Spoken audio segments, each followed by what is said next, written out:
Welcome. Today I am with Gigabyte Aorus Fi27Q monitor, and I want to show you how you can enable or disable auto power off option. So at first we have to go under this LED indicator and click on the button that will be next to this LED indicator.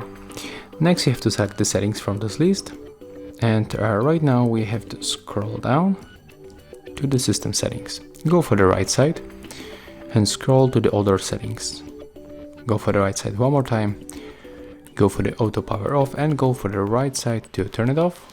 Set up to 10, 20 or 30 minutes.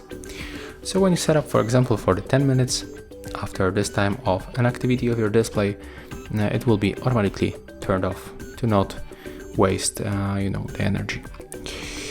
So yeah, that's all. If you find this video helpful, remember to leave a like, comment and subscribe.